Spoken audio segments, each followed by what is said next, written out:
여러분들 주 안에서 한 주간 동안 잘 지냈습니까? 참 좋은 계절을 맞이하게 되었습니다. 이제 추석도 다음 주 지나면 또 추석을 맞이하게 되는데 아무튼 이 좋은 계절에 여러분들 삶 속에 은혜와 행복이 가득한 그러한 시간들이 되길 진정으로 바랍니다.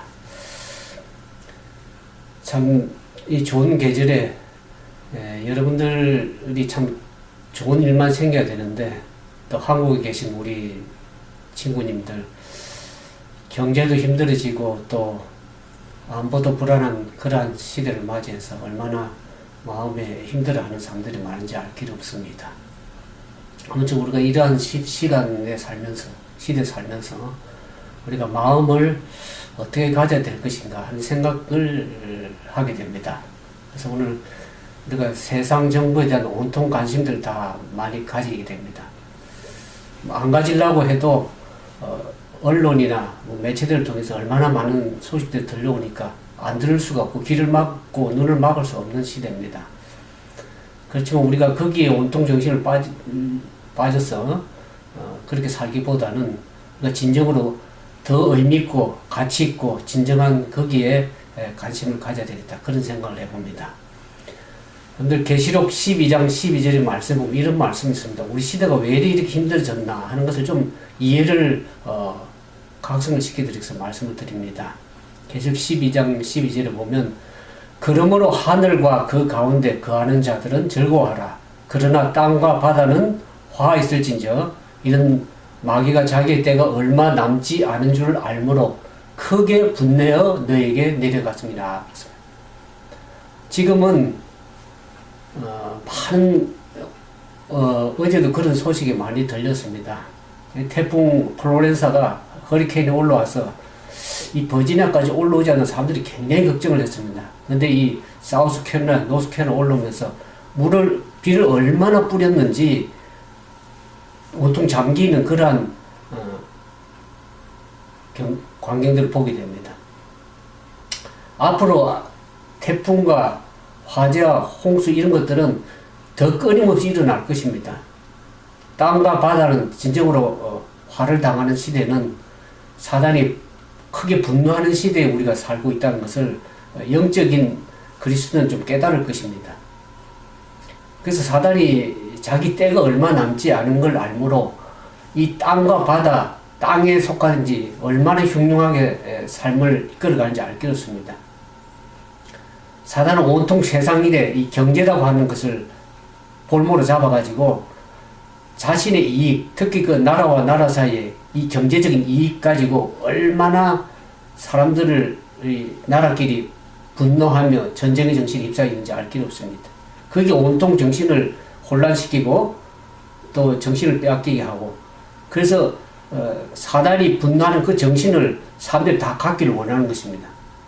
거기에 휩쓸리면 서로 비판하게 되고 서로 판단하게 되고 미워하는 정신을 이 사단의 정신을 다 사람들에게 심어주는 것입니다.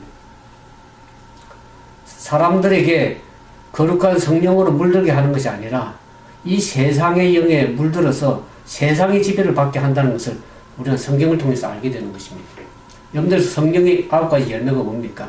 사랑과 희락과 화평과 온유와 자비와 양성과 충성과 온유와 절제라고 했습니다. 이 마지막 절제가 잘 안 됩니다. 특히 보면 이제 오늘날 한국에는 뭐 미국도 마찬가지지만 좌파, 우파 또 뭐 보수파, 중도파 뭐 여러 가지 이 파들이 많은데 성경에는 그렇게 얘기하죠. 너희가 좌로나 우로나 치우치지 말라고 그랬습니다.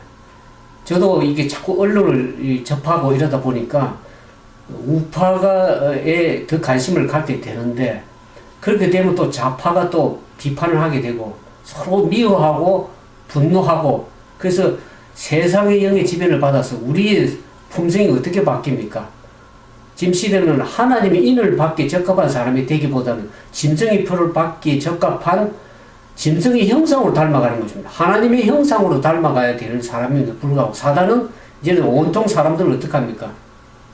세상의 영으로 물들게 만들어가지고 짐승의 형상을 닮아가도록 그리스도인들조차에게도 그렇게 시대가 흐름을 가고 있다는 것을 여러분 좀 이해를 하십니까? 참 믿음을 살기가 힘든 시대가 되었습니다. 세상 사람들은 그렇다 치더라도 하나님을 믿고 하나님의 뜻대로 살아가고자 하는 사람들에게도 사단은 그냥 가만두지 않습니다. 그래서 하나님의 택하신 자들도 미혹하기 위해서 사단은 분노하는 시대에 살고 있다는 것을 반드시 좀 우리가 기억해야 될 것입니다. 그래서 오늘 우리가 예수님께서는 이 정치에 대해서 어떤 견해를 가지고 계셨는가? 많은 사람들 오늘 이 정치 문제에 얼마나 관심이 안 가질 수가 없습니다. 오늘 사람들이 정치를 관심을 갖지 않고 뭐 국회의원들을 미워한다 그러는데 그 사람들의 바람을 무엇이 되길 원하냐 물어보면 다 국회의원들 되길 원한다 그래요. 국회의원들을 미워하면서도 자기는 국회의원이 되고 싶어 한다는 거예요. 권력을 사랑하고 세상을 사랑하기 때문에 그런 것이죠. 예수님께서는 지상에 봉사하시는 동안에 정치에 대해서 자신의 견해를 분명히 나타낼 수밖에 없었던 몇 가지 사건들이 있었습니다. 우리가 예를 들어 보면 예수님께서 30대쯤 됐을 때에 침례를 받으시고 직후에 마귀가 어떻게 하면 사단이 그분에게 온 세상의 통치자가 되게 해주겠다고 제안을 했습니다. 너가 나에게 경배하면 이 세상 나라를 내게 주리라 하고 사단이 예수님께 제안을 했습니다. 그리고 얼마 후에 사람들이 이제 그분이 많은 이적을 행하고 표적을 행하고 기적을 행하다 보니까 그 예수님을 어떻게 합니까? 그분을 왕으로 모시고 싶어 했습니다. 그리고 얼마 후에 사람들이 그분을 이제는 그것도 잘 안 되니까 정치 운동가로 되게 하라고 자기 끌어들이려고 예수님은 그렇게 했습니다. 그럴 경우에 예수님께서 그 어떤 반응을 보이셨는가를 우리가 조금 이해할 필요가 있습니다. 이 세 사건을 우리가 생각해 보기를 원합니다. 마태복음 4장 8절 11절에 보면 이 마귀가 예수께 세상의 모든 왕국의 통칭을 주겠다고 제안한 적을 우리가 마태복음 4장에서 보게 됩니다. 온 세상의 통치자로서 권력을 행사하면 어떻습니까? 이 고통받는 인류를 위해서 얼마나 좋은 일을 많이 할 수 있겠다고 사람들은 생각할지 모릅니다. 정치를 통해서 인류의 문제를 해결할 수 있다고 믿는 사람이라면 그러한 제안을 거절하지 않을 것입니다. 하지만 예수님께서는 그것을 거절했습니다. 오늘날 이 한국에 이렇게 페이스북이나 뭐 여러 가지 SNS나 또 이렇게 유튜브 보면 한국 사람들이 이제 한국 정치의 왕을 대통령을 믿을 수 없으니까 자기들이 힘이 약한 거로 이제는 트럼프에게 많은 기대를 거는 것 같더라고요, 보니까. 뭔가 이 미국 정부가 그나마 이 공산권을 좀 물리치고 어떤 사람들은 북폭해주기를 더 원하는 사람도 있고 그래서 세상 정부의 세상의 통치자 왕에게 더 많은 기대를 걸고 있는 사람들을 많이 보게 됩니다. 예수님이 살던 그 동시대에 살던 많은 사람들이 그 시대에 오늘날처럼 경제적인 문제라든지 정치적인 문제를 해결할 수 있는 통치자를 간절히 바라고 있었습니다. 특히 유대인들이 그랬습니다. 로마의 압제에 당하고 있었기 때문에 이 로마 압제로부터 해방시킬 수 있는 메시아를 통치자를 원했습니다. 그렇기 때문에 예수님께서 오셔서 했던 그 세상 나라에 대한 얘기보다는 유대인들이 왜 예수님을 십자가 못 박았냐면 자기들이 원하는 통치자, 메시아를 원했기 때문에 예수님과의 기대가 전혀 달랐던 것입니다. 예수님의 능력에 깊은 인상을 받은 그들은 그분이 정치에 참여해 주기를 바랬습니다. 그때 예수님은 어떤 반응을 저들에게 보이셨습니까? 요한복음 6장 10절 15절에 보면 예수님께서 많은 군중들을 모아서 말씀을 하시면서 그 군중들이 배고픔을 채워주기 위해서 오병이의 기적을, 표적을 행한 것을 보게 됩니다. 5,000명의 어린아이들, 또 부녀자들, 거기에 모인 사람들에게 표적을 행했습니다. 보리떡 5개와 물고기 2마리로 5,000명을 먹이니까 사람들이 어떻게 합니까? 아, 이분을 모시면 식량 문제는 해결되겠다. 먹는 거에는 걱정이 없겠다. 그렇게 생각을 해서 예수님을 붙잡아 가지고 어떻게 하라고 했습니까? 왕을 삼으라고 했었습니다. 그래서 예수님께서 자기를 붙잡아서 왕으로 삼으려는 것을 아시고 혼자 다시 산속으로 물러가셨다고 요한복음 얘기를 하고 있어요. 분명히 예수님께서는 정치에 참여하기를 거부하셨습니다. 예수님께서 죽음을 당하시기 며칠 전에 있었던 일에 생각해보면 어떡합니까? 유대인들은 로마 제국으로부터 저들이 압박을 받고 있었기 때문에 거기서 독립하기를 원했던 바리새인들과 제자들, 그리고 로마의 우호적인 태도를 나타냈던 헤롯 당원들이 함께 와가지고 예수님을 찾아왔습니다. 그래서 어떻게 해서든지 그 예수님이 정치적으로 어느 한쪽을 지지하는 입장을 취하게 하려고 했습니다. 그래서 그분께서 그분께 유대인들이 와서 좀 어려움을 당하게 하기 위해서, 예수님을 책잡기 위해서 로마에게 세금을 내야 되냐 그렇게 물었습니다. 그 예수님께서 보이신 반응을 마가복음 12장 13절 17절에 그렇게 얘기를 하고 있습니다. 예수님께서 그렇게 얘기했죠. 어찌하여 나를 시험하느냐, 나에게 데나리온 하나를 가져오라 그랬습니다. 그리고 내게 보이라 말했습니다. 근데 그들이 그걸 가져왔을 때 예수님께서 그들에게 뭐라고 얘기했습니까? 이것이 누구의 형상과 새긴 글자냐 물었습니다. 그때 그들은 가이사의 것입니다 그랬습니다. 그때 예수님께서 하신 말씀이 뭡니까? 가이사의 것은 가이사에게, 하나님의 것은 하나님께 드리라고 말씀을 하신 것을 보게 됩니다. 그분은 정치적인 메시아 되기를 거부하시면서 가이사에 대한 의무와 하나님께 대한 의무 사이의 경계가 무엇인지를 신중하게 밝히시는 것입니다. 예수님께서는 이 가난한 사람들, 또 부패하고 불공정한 이와 같은 문제에 대해서 관심이 없는 분은 아니었습니다.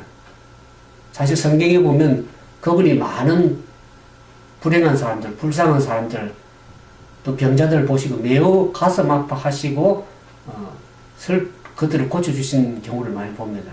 하지만 예수님께서는 세상에서 그 이와 같은 불공평, 부패를 없애기 위한 운동을 벌이지 않았습니다. 일부 사람들이 그 시대 뜨거운 논쟁에 되었던 그 문제에 그 예수님을 끌어들이려고 적극적으로 시도했지만은 그분은 그런 문제에 관하여 관여하지를 않았었습니다.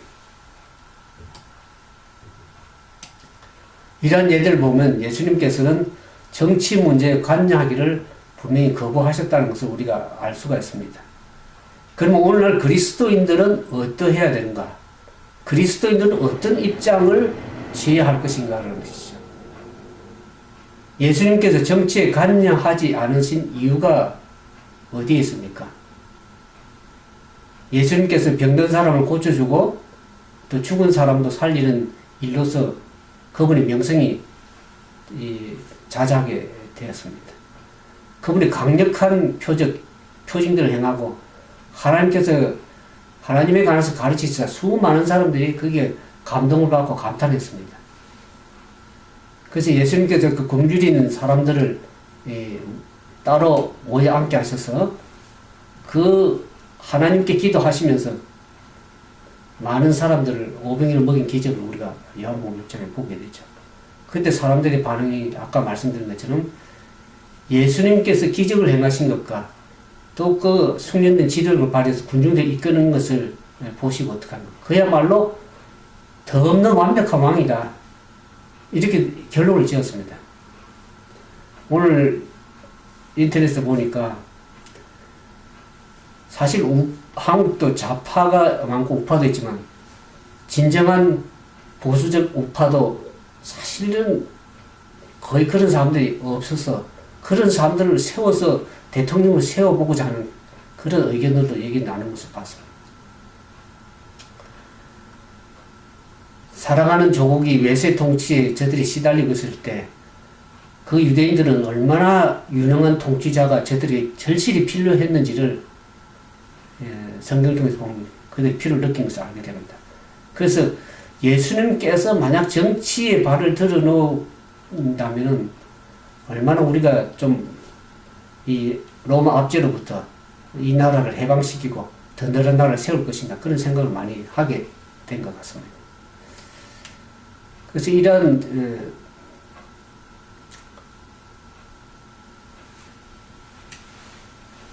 반응을 우리가 살펴보면서 예수님께서 어떻게 합니까?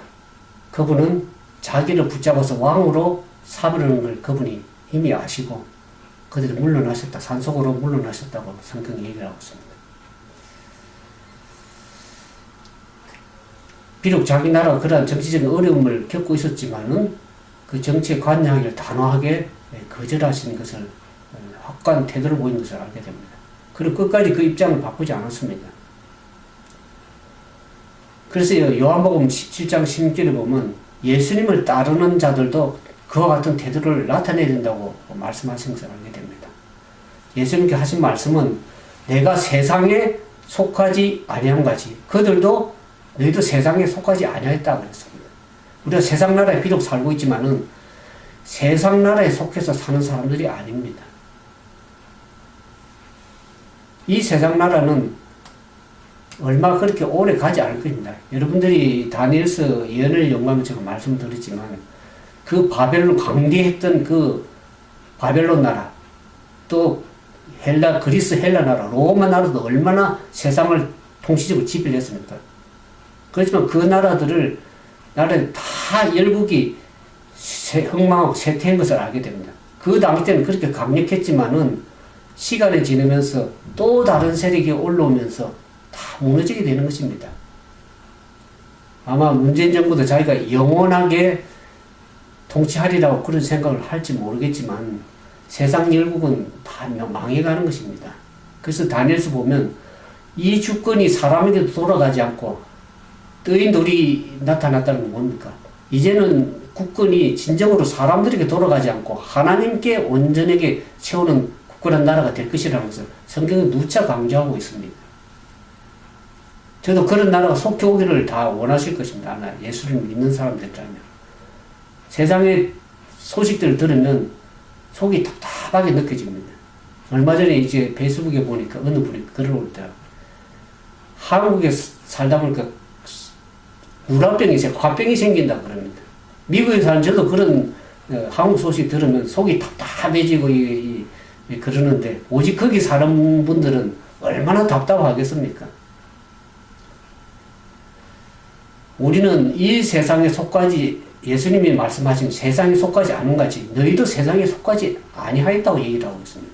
우리가 세상에 살면 화병이 아마 될 것입니다. 제가 미국에 살지만 미국이라고 해서 그렇게 호락호락한 나라가 아닙니다. 미국도 온통 시끄럽고 트럼프 때문에 또 11월 중간 선거 때문에 얼마나 또 시끄러운 문제들이 있습니다. 예수님께서 왜 정치적으로 중립을 선택하셨는가?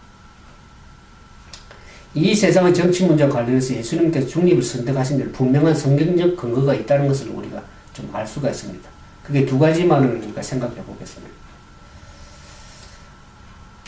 우리가 전도서 8장 9절에 보면 사람이 사람을 주장해서 지배해서 해롭게 한다 그랬습니다. 우리가 성경에 보면 구약에 보면 원래 세상에는 사람들이 세상 질서 국가 나라를 존립하고 유지하기 위해서 왕들 통치자들 뒀습니다. 근데 이스라엘 백성들에게는 하나님이 저들의 왕이었습니다. 근데 이스라엘 백성들은 점차적으로 타락하면서 어떻게 합니까? 세상의 왕을 구했습니다. 그때 예수님께서 선지자를 통해서 사무엘 선생을 통해서 뭐라고 합니까? 너희가 왕을 선택하게 되면 그 왕이 너희들이 통치하고 힘들고 모두 세금을 내게 하고 힘들고 고통스럽게 할 것이라고 누차 경고를 했습니다. 그럼에도 불구하고 저들은 왕을 달라고 구태여 구하니까 하나님께서 왕을 허락하긴 했지만은 얼마나 힘든 것을 아셨습니다. 물론 우리가 이제 대통령을 세워서 나라를 지도하는 그러한 시대의 흐름에서 살고 있다 보니까 그 대통령을 통해서 좋은 점도 받지만 고통과 또 힘들게 세금을 내야 되고 또 정부의 압제 또 어떤 때는 고통스럽게 당할 수도 있는 것입니다. 성경은 지금까지 인간의 통치자가 어떠했는지를 설명을 하고 있습니다. 예수님께서는 사람이 아무리 좋은 의도를 가졌더라도 이 수십억에 달하는 인구의 필요를 온전히 충족시킬 수 있는 사람은 없습니다. 인류의 문제에 대한 해결책은 인간 정부가 아닌 다른 곳에서 찾아야 된다는 점을 하나님 아셨습니다. 여러분들 요한일서 5장 19절에 보시면 이렇게 얘기를 하고 있습니다. 또 아는 것은 우리는 하나님께 속하고 온 세상은 악한 자 안에 처한 것이다 그랬습니다. 많은 사람들이 이렇게 생각을 합니다. 세상을 더 안전하고 살기 좋은 것으로 만들기 위해서 정치에 참여하는 진실한 사람도 있다고 그렇게 많은 사람들이 생각을 하고 있습니다. 그러나 더없이 진실한 정치 지도자들이라 할지라도 저들이 그렇게 노력을 한다 하더라도 예수께서 언급하신 이 세상의 통치자 영향력에서 벗어날 수 없습니다. 성경은 그렇게 얘기를 하고 있습니다. 그렇기 때문에 예수님께서는 우리가 요한복음 18장에 보는 것처럼 빌라도에게 예수님이 얘기를 합니다. 내 나라는 이 세상에 속한 것이 아니다 라고 말씀하십니다. 그 정치가 빌라도에게 이 세상은 내게 속한 것이 아니다. 예수님은 장차 하늘나라의 왕으로서 되실 분이지 이 땅에서 왕으로서 군림하려고 하는 분이 아니십니다. 그런데도 만약 예수님이 정치에 참여하셨더라면 하늘 아버지의 나라, 하늘나라의 정부에 대한 충성을 저버리는 셈이 되는 것입니다. 그래서 예수님께서는 제자들에게 세속 정부에 대한 의무가 전혀 없다고 가르치셨습니까? 세상 나라에 우리가 속한 것이 아니라 해서 세상 정부에 대한 의무까지도 없다고 말씀하지 않았습니다. 오히려 하나님에 대한 책임과 세상 정부에 대한 의무 사이에 올바른 균형을 유지할 수 있도록 말씀하셨습니다. 예수님은 세상 정부의 권위를 완전히 배격한 것이 아닙니다. 오히려 존중하셨습니다. 예수님께서 성전에 가르치실 때 반대하는 자들이 와서 그렇게 합니다. 우리가 세금을 바쳐야 되겠습니까? 질문했죠. 그 질문은 예수님을 함정에 빠뜨리려고 해서 그렇게 질문하는 것이죠. 만약 바칠 필요가 없다 얘기를 하면 어떡합니까? 가뜩이나 로마의 압제에 당하고 있던 그 굴레에서 벗어나고 싶어하는 많은 군중들을 선동하거나 반란을 부추기는 것으로 사람들이 비춰질 수 있었습니다. 근데 반대로 세금을 바쳐야 된다 이렇게 대답하시면 어떡합니까? 사람들이 겪는 그 고통, 불공정을 못 본 채 하는 것으로 사람들에게 비난을 받을 수 있는 것입니다. 그래서 예수님께서는 완벽하게 균형 잡힌 대답을 하셨습니다. 어떻게 얘기합니까? 누가복음 20장 21절에 보면 가이사의 것은 가이사에게, 하나님의 것은 하나님께 드리라고 분명히 말씀하십니다. 예수님의 제자들에게 하나님에 대한 의무와 가이사, 즉 세속 나라, 세속 정부에 대한 의무가 있다고 분명히 구분해서 말씀하셨습니다. 이 정부가 나라를 질서를 유지하기 위해서 역할을 합니다. 그래서 국민들에게 정직하게 세금을 내고 법을 지키라고 요구를 하죠. 예수님께서는 가이사의 것은 가이사에게 바치는 면에서 어떤 모범을 보셨습니까? 예수님의 육신적인 부모님이 어떻습니까? 그들 부모님들도 어려울 때 법을 잘 지키는 사람이었습니다. 일례로 보면 로마 정부가 인구조사를 하기 위해서 모든 사람들에게 고기름을 내릴 때 그 어머니, 육신적인 어머니 마리아가 임신했지 않은 상황 아닙니까?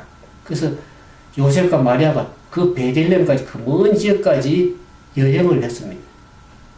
그래서 예수님의 부모들도 법을 잘 지켰는데 실제로 예수님은 낼 필요도 없었던 그런 의무가 없었던 세금까지도 내게 있었습니다. 마태복음을 보면. 그러나 정치에 관여하려고 하지는 않았습니다. 정부 제도는 존중하지만 그분은 정치에 관여를 하지 않았고 중립을 지켰습니다. 그래서 예수님께서는 하나님의 것은 하나님께 드리고 가이사의 것은 가이사에 드리라고 분명하게 말씀하셨습니다. 그러면 어떻게 예수님께서 하나님의 것을 하나님께 드리셨는가 하는 것을 오늘 좀 살펴보기 원합니다. 마태복음 22장 37절 39절에 보면 그런 얘기가 나옵니다. 예수님께서 모든 법 중에 무엇이 가장 크냐고 질문을 받았을 때 예수님이 뭐라고 얘기했습니까? 내 마음을 다하고 내 목숨을 다하고 뜻을 다하여 주 너희 하나님을 사랑하라. 이것이 가장 크고 첫째 되는 계명이요. 또 둘째는 그와 같으니 내 이웃을 내 몸과 같이 사랑해야 된다고 말씀하셨어요. 그러므로 하나님의 것을 하나님께 드리려면 우리가 무엇을 먼저 해야 됩니까? 먼저 사랑을 드려야 된다고 말씀하신 것입니다. 이 사랑에는 마음을 다한 온전한 충성이 포함되어 있다고 예수님 말씀합니다. 내가 마음과 뜻과 정성을 다해서 주 너희 하나님을 사랑하고 내 이웃을 내 몸과 같이 사랑하라는. 그래서 이 십계명은 하나로 요약하면 어떡합니까? 둘로 요약하면 하나님에 대한 사랑, 사람의 인간에 대한 사랑. 더 하나로 요약하면 사랑입니다. 그래서 하나님은 사랑이라 그랬어요. 거기에는 마음을 다한 온전한 충성과 헌신을 포함한다고 얘기를 하고 있습니다. 근데 그와 같은 사랑이 나눌 수가 있습니까? 우리의 충성이 여호와 하나님께와 또 세상 정부에 대한 충성이 둘로 나눠줄 수 있는 것이 아닙니다. 그 점에 관해서 예수님께서 이 원칙을 말씀하셨습니다. 너희가 두 주인을 섬기지 못할 것이다 그랬습니다. 만약 한 주인을 섬기면 한쪽을 미워하고 다른 편을 사랑하든지 한쪽을 중히 여기고 다른 편을 경히 여길 것이라고 말씀을 하고 있죠. 그것은 비록 하나님과 재물 사이에 말씀하신 것이지만 정치적인 문제에도 동일한 원칙이 적용된다는 것을 우리가 생각해 볼 수 있는 것입니다. 그러면 1세기에 그리스도를 믿는 그리스도의 제자들은 어떤 생각을 가지고 어떻게 살아갔습니까? 예수님의 초기 제자들은 정치에 적극적으로 참여한 적이 없습니다. 그들은 로마 황제에게 충성을 하거나 공직에 일하는 것을 거부했습니다. 그 결과 온갖 적대적인 행위에 시달렸고 반대적인 사람들로부터 비난을 받게 됐습니다. 그렇지만 참된 그리스도인은 사람들에게 사랑과 관심을 나타내야 됩니다. 예수님께서 말씀하신 것처럼 두 번째 계명 중에 두 번째로 큰 계명이 뭐라고 그랬습니까? 내 이웃을 내 몸처럼, 내 자신처럼 사랑해야 된다고 말씀하셨습니다. 예수를 진실하게 따르는 사람이라면 결코 다른 사람을 미워해서는 안 된다는 것을 얘기를 하고 있습니다. 근데 우리는 온전한, 이게 정당한 이유라고 그래서 무조건 미워하게 된다. 그래서 예수님께서는, 구약에도 하나님께서는 자로나 우로나 치우지 말라 그런 것입니다. 한쪽에 치우치면 한쪽을 비난하고 비판하고 미워하는 그러한 세상의 영예, 세상의 정신이 지배를 받기 때문에 그렇습니다. 그래서 오늘 좌파, 우파 해가지고 얼마나 많은 서로 헐뜯고 비난하고 하는 세상이 되어버렸습니다. 예수님께서 사람들을 사랑하셔서 그들을 위해 기꺼이 수고하셨으며 굉장히 일상적인 실제적인 문제도 도움을 주셨죠. 병자들에게 고통당하는 12해 동안 혈류병으로 고통당하는 여인에게 그 병을 고쳤었습니다. 또 실제적으로 어렵고 고통당하는 사람들에게 도와주시기 한 선례들 성경이 많이 봅니다. 그래서 예수님께 주로 어떤 분으로 많이 알려져 있습니까? 우리 성경이 보는 것처럼 병을 고치는 분, 또 군중을 먹이시는 분, 죽은 자를 살리시는 분으로 이렇게 불렸었습니까? 그렇지 않습니다. 그분은 그 놀라운 일들을 모두 행하긴 했었지만 사람들이 예수님 뭐라고 부릅니까? 선생님이라고 부르습니다. 그것은 당연한 이유였습니다. 예수님께서 말씀하신 것처럼 예수님이 이 땅에 온 주된 이유가 사람들에게 하나님의 나라에 관해서 가르치기 위한 것이었기 때문에 그렇습니다. 누가복음 4장 43절에 보면 예수님께서 이르시되 내가 다른 동네에서도 하나님의 나라의 복음을 전하여 하리니 나는 이 일을 위하여 보내심을 받았노라 그랬습니다. 하나님의 나라의 복음, 물론 세상의 온통 소식이 복된 소식이 아니고 사람을 힘들게 하고 고통스럽게 하고 하는 그런 온통 배드 뉴스, 굿 뉴스보다 배드 뉴스가 넘쳐나는 세상입니다. 오늘 이 미국에도 보면 또 언론들이 온통 사람들의 눈과 귀를 다 거짓으로 만드는데 한국은 그 정치적인 거짓 뉴스를 가지고 그대로 보도합니다. 그래서 뭐 또 트럼프를 비난하고 온갖 얘기들 일삼는데 다 언론도 사람의 눈과 귀를 속인다는 걸 제가 무차 보고 있습니다. 그래서 한국에도 보면 이제 언론들을 잘 믿지 않는 시대가 되어버렸습니다. 예수님께 계실 때, 이 땅에 계실 때 하나님 나라의 좋은 소식을 사람들에게 가르치는 일에 전혀 하셨습니다. 그래서 예수님의 참된 제자들은 바로 그 일에 자신을 바치라고 하는 그런 얘기를 듣고 있습니다. 예수님께서는 그 주제에 관해서 세계 전역의 사람들이 가르쳐야 할 사명을 참된 하나님의 백성 그리스도인들에게 명령하셨습니다. 마태복음 우리가 28장 19절 20절 여러분들이 익히 잘 아는 말씀이 있지 않습니까? 너희는 가서 모든 민족을 모든 족속을 제자를 삼아 아버지의 아들과 성령의 이름으로 세례 침례를 베풀고 내가 너에게 분부한 모든 것을 가르쳐 지키게 하라 그랬어요. 이 내가 세상 끝날까지 너희와 항상 함께 있으리라. 주님과 항상 함께 하는 길은 어떤 길입니까? 많은 사람들에게 하늘나라에 하나님의 나라에 대한 것을 분부한 모든 것을 가르쳐 지키게 하는 그 일이 할 때 하나님께서 우리와 함께 하시는 것입니다. 마태복음 24장 14절에 보면 이 천국 복음이 모든 민족에게 전거되기 위하여 전파되니 온 세상에 전파되니 그제야 끝이 오리라 그랬어요. 부패하지 않을 그 하늘나라 정부가 사랑의 법에 근거해서 모든 창조를 통제할 것이라고 얘기를 하고 있습니다. 우리가 계시록에도 보는 것이 21장에 보는 것처럼 하나님께서 모든 사람들에게 사망과 고통과 애통하는 것 죽음을 없이 할 그런 나라를 우리에게 주시기를 원하시는 것입니다. 오늘 세상에 많은 얼마나 고통당하는 것은 그것은 진정으로 더 주님의 나라를 소망하고 그 나라에 가기를 더 염원하는 그런 마음이 더 간절해지기를 원하는 것이 그런 부분도 있습니다. 오늘날 이 말씀을 듣는 사랑하는 우리 믿음의 형제 자매 여러분들이 예수 그리스도의 참된 제자들을 되기를 원하십니까?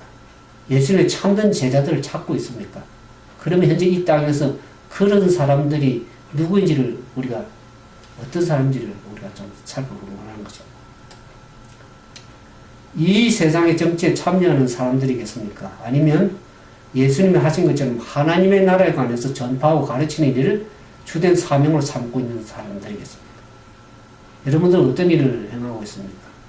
이 세상의 정치에 저도 이게 자꾸 언론을 접하다 보니까 자꾸 그런 쪽에 관심이 가서 내가 정신을 차려야 되겠다는 생각을 많이 하게 돼서 사단이 우리를 다 미혹하게 해서 하나님의 형상을 우리를 사단의 형상 앞으로 짐승의 표를 받게 하는 하나님의 인을 자꾸 이마에 인치는데 이마에 인마디를 자진 다 없애게 만들고 짐승의 표를 받도록 짐승의 형상을 자꾸 만들어 간다는 것을 계시록을 보면서 깨닫게 되었습니다.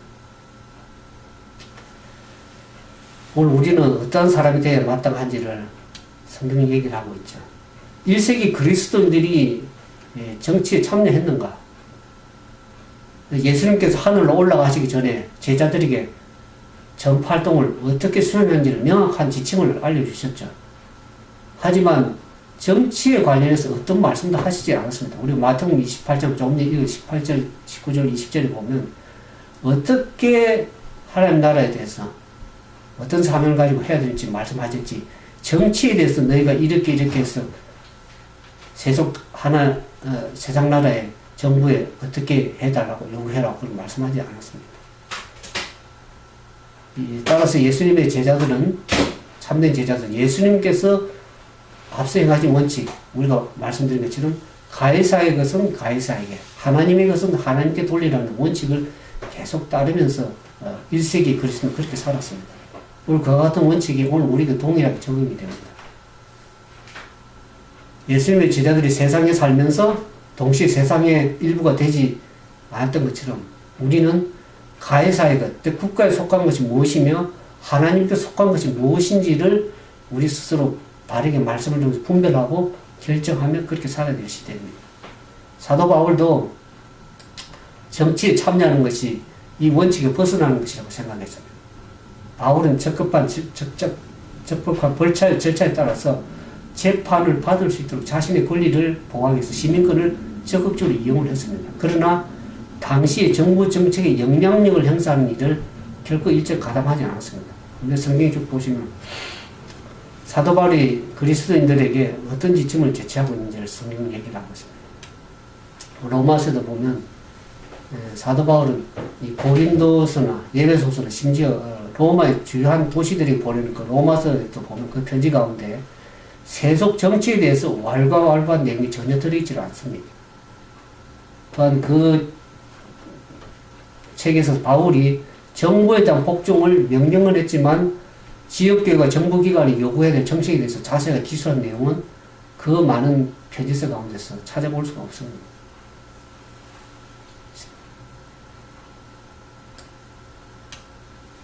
바울이 죽은 지 수십 년 세월이 지난 뒤에도 그리스도인들은 하나님께 대한 의무와 국가에 대한 의무를 분명하게 구분짓는 그런 명확한 동일한 입장을 고수했습니다. 정부의 권위에 대해서는 존중을 하지만은 그러나 정치 활동에는 가담을 하지 않았습니다. 초기 그리스도인들은 자신들에게 정부의 권위를 존중할 의무가 있기는 하지만 정치 문제에 대해서 참여해서는 안 된다고 그렇게 믿고 그렇게 살았습니다. 하지만 예수님께서 돌아가시고 300년이 가량 지나는 상황이 되면서 상황이 달라졌습니다. 신학자인 찰스 비센시오는 이렇게 얘기했습니다. 콘스탄티누스 시대에 정치 구조의 변화가 생기면서 상당수의 그리스도인들이 행정에 참여하고 군대에 들어가고 관직을 받아들이기 시작했다고 얘기를 하고 있습니다. 그 결과가 어떻습니까? 기원 4세기 말경에 정치와 혼합된, 융합된 종교가 로마 제국의 국교가 되어버렸습니다. 오늘날에도 그리스도를 따른다고 주장하는 많은 종교들이 정치에 참여하도록 성도들을 부추기고 있는 상황을 봅니다. 그러나 이러한 종교들은 그리스도를 따르는 것도 아니고 1세기 그리스도인들을 본받는 것도 아닙니다. 오늘날 많은 교회 지도자들이 정치 활동을 조장하고 있습니다. 1971년 5월에 보면 과거에도 그랬습니다. 오늘도 그렇지만 오늘날에도 1971년 5월에 교황 바오로 6세는 70년에 달하는 공개선 사도 서한을 케벡주 대주교 추기경 로에게 보내는 내용 가운데 보면은 그렇게 얘기를 하고 있습니다. 사회적 참여는 필요하고 때로는 긴급한 사회적, 정치적, 경제적 변화를 초래하기 위해서 그리스도교의 방침과 사회 참여가 적절히 행해져야 할 것이다. 이러한 연구와 정치 사회 조직과 생활에 참여하는 것이 그리스도인의 의무다. 그렇게 얘기를 하고 있습니다. 사람들을 정치의 활동에 조장하도록 하는 지도자들을 보게 됩니다. 1972년 10월에 루르드에 모인 136명의 프랑스 주교들은 이구 동성을 이렇게 동의했습니다. 그리스도인들의 정치 활동을 위하여라는 그 보고서에 보면 가톨릭의 정치 간행물 아메리카지 이것을 인용해서 이들 주교들이 신자들에게 정치 참여의 범위를 추천하였다고 밝히고 있습니다. 종교의 정치 참여 앞에 무엇이 있는가? 성경은 하나님께서 종교와 정치의 관계를 어떻게 보시는지를 여러분들이 좀 이해하기를 원합니다. 이 두 가지 종교와 정치 이것은 사실 긴밀하게 이렇게 관계를 가지고 친밀한 관계를 갖기 때문에 이 관계를 성경은 뭐라고 얘기하면 불의한 성관계라고 얘기를 하고 있습니다. 간음이라고 성경 얘기를 하고 있습니다. 야고보서 4장 4절에 여러분들 살펴보시면 간음한 여인들아 이 세상과 벗된 것이 하나님과 원수가 됨을 알지 못하느냐. 그런즉 누구든지 세상과 벗되고자 하는 자는 스스로 하나님과 원수가 되는 것이라 그랬습니다. 왜 하나님과 세상과 원수가 되는가? 여러분들 계시록 17장 2절에 보면 그 표현을 아주 적절하게 하고 있습니다. 계시록 17장 2절에 큰 엄력이라고 얘기를 하고 있습니다. 이 타락한 정치적인 종교 세력, 정치와 결탁하고 타협하고 협력하는 이 세력은 큰 엄려라고 했는데 많은 타락된 종교 단체들이 이 엄려의 딸들로 큰 엄려의 의미가 있고 그 의미를 따라가는 엄려의 딸들이라고 성경 표현하고 있으면서 땅의 임금들도 그로 더불어 음행하였다 표시합니다. 성경에는 그것을 간음이라고 얘기를 하고 있습니다. 그러나 성경은 어떻게 표현을 하고 있냐면 국가 권력을 가진 정치 지도자를 오늘날 말하면 세상의 통치자들, 임금들, 대통령을 말하겠죠. 나라의 지도자. 그들이 모두 한 뜻을 가지고 자기 능력과 권세를 이 짐승에게 준 열불 세력으로 나타나고 있습니다. 여러분들 계시록이나 다니엘서 보면 뿔은 하나의 권력 세력을 얘기하는데 세상의 나라들 전부 다 짐승으로 표현을 하고 있습니다. 그 짐승이라는 표현은 하나님을 대적하는 세력들이었기 때문에 그렇습니다. 우리가 바벨론 나라를 뭐 짐승을 표현한다, 사자로 표현하든지 다 짐승을 표현했습니다. 다니엘서. 그래서 이 다니엘서에 나오는 나라들, 이 짐승을 표현한 나라들은 전부 다 하나님을 대적하는 세력들이었습니다. 바벨론 나라가 그랬고, 그리스 나라가 그랬고, 로마 나라가 하나님을 믿는 백성들 핍박하고 죽이고 그랬습니다. 그때 하나님을 대적하는 세력에 성경을 포커스를 맞추고 있는데, 이 세상의 열불이 또과 같은 나라 짐승이 이 엄녀를 미워해가지고 망하게 하고 벌거벗게 하고 살을 먹고 불로 아주 살이라고 얘기합니다. 이 정치와 결탁한 종교 세력이 한때는 저들이 협조하고 동조하는 세력이었지만 마지막에 가면 갈수록 어떻게 됩니까? 이 국가 세력이 오히려 종교 세력 엄녀를 이제는 망하게 하는 세력으로 변화가 간다는 것입니다. 그 엄녀와 사이가 좋았던 그들이 엄녀를 미워할 이유를 갖게 되고 엄녀의 정체를 모두 볼 수 있도록 폭로하고 그 엄녀를 멸망시킬 것입니다. 하나님은 그걸 허락하셨습니다. 그러니까 우리가 정치와 결탁한다면 결국엔 더 망한다는 것을 성경은 멸망한다는 것을 얘기를 하고 있습니다. 현재 이 세상의 종교는 많은 타락된 종교들이 경건이라는 가면을 쓰고 안전하다고 느끼고 있습니다. 교회가 죄를 회개시키고 변화시켜야 될 그 단체가 오히려 어떤 때는 죄를 포용하고 덮어 씌워주는, 그래서 안전하다고 평안하다고 그렇게 얘기하면서 사람들 다 어떻게 하고 있습니까? 계시록 18장 7절에 보면 지적하듯이 세상과 타협한 타락한 종교 세력, 그 성경은 큰 성 바벨론이라고 얘기를 하고 있습니다. 그러면서 이 바벨론 세력이 어떻게 얘기합니까? 자기는 나는 여호왕으로 앉은 자요 가부가 아니라 결단코 애통을 당하지 아니라고 그렇게 얘기를 하고 있습니다. 자기는 그렇게 생각을 한다는 것이죠. 물론 세상 정부가 그렇고 많은 나라들이 그렇게 생각하고 있습니다. 그러나 성경은 계시록 18장 8절 어떻게 예언을 하고 있습니다. 그러나 하루 동안에 그 재앙들이 이르리니 그를 심판해 줄 하나님은 강한 자신이라 그랬습니다. 분명하게 심판이 이르러온다고 얘기를 하고 있습니다. 재앙을 당하고 멸망당할 것을 얘기를 하고 있습니다.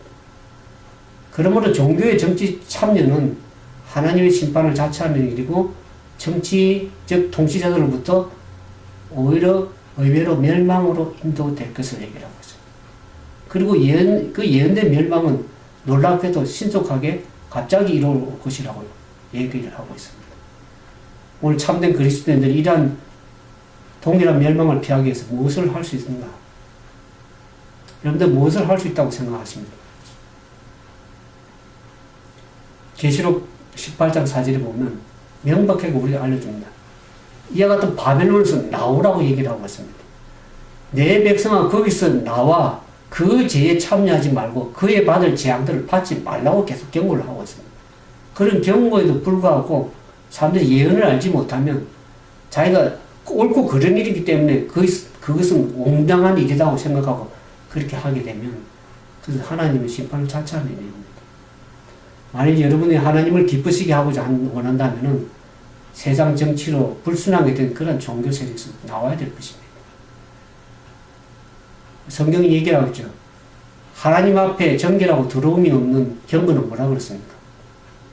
세속에 물들지 않는 것이라고 얘기합니다.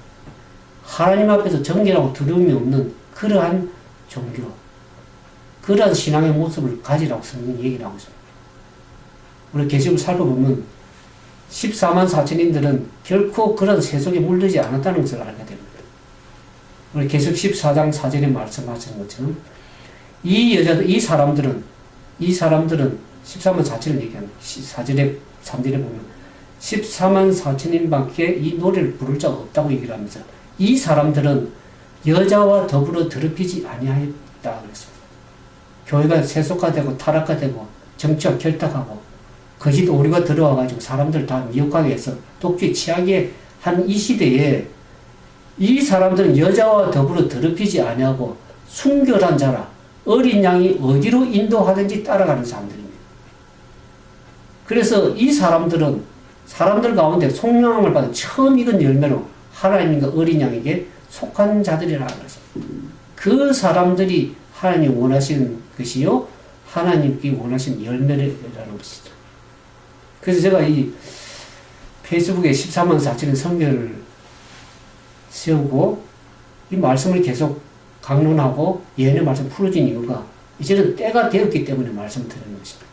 이제 여러분들이 결단은 여러분들이 하셔야 되겠지만 우리 성경이 뭐라고 얘기하는지 계속 귀담아 들어야 될 것입니다. 그렇지 않고 세상 나라에 온통 관심을 갖게 되면 세상이 멸망할 때 그 죄와 더불어서 참여하게 되고 그 받을 재앙들 동일하게 받으면서 멸망받을 것입니다. 그렇기 때문에 하나님의 참된 백성들 거기서 나오라고 얘기를 하면서 그 받을 재앙들 받지 말라고 계속 여러분들 권면하는 경고하는 것입니다. 다음 주에 이와 같은 하나님께서 여러분들을 향한 호소, 간절한 하나님 백성들에 대한 소원, 그 희망을 여러분들이 말씀을 통해서 귀담아 들으시고 성령이 교회들에게 하시는 그 말씀을 들을지어다고 계시록은 계속 강조를 하고 있습니다. 하나님의 참된 백성들은 거기서 다 나올 말씀, 어린 양의 음성을 듣고 내 음성을 듣고 나올 것입니다. 하나님의 참된 백성들은.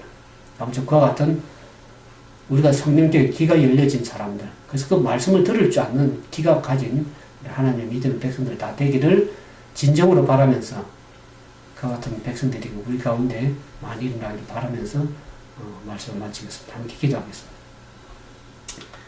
사랑과 자비가 많으신 거룩하신 아버지 하나님, 우리가 이 땅에 살면서 얼마나 많은 고통과 어려움과 재난과 위기들을 당하는 시대에 살고 있습니다.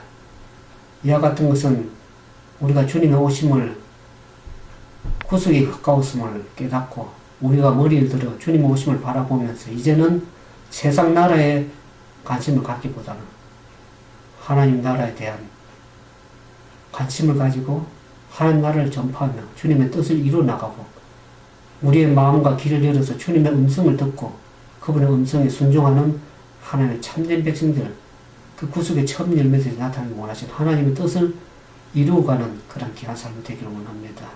오늘 주님의 음성을 듣고 그 성령이 말씀하시는 세미한 음성에 귀를 기울이고 들을 수 있는 마음이 열려진, 성령께 마음이 열려진 하나님의 참된 백성들이 나올 수 있도록 성령께서 지도하시고 인도해 주시옵기만을 간절히 강구드립니다. 하나님의 백성들 마음속에 세상에 대한 속하여 살지 않고 이 나라는 세상에 속한 것이 우리는 하나님 나라에 속한 사람임을 깨닫고 하나님의 뜻을 따라 순종하며 그 뜻대로 살아가는 하나님의 참된 남은 백성 다 되도록 인도해 주시옵기만을 우리를 죄 가운데서 구원하시는 우리 주님 예수님 이름으로 감사하며 간절히 기도드리옵나이다. 감사합니다.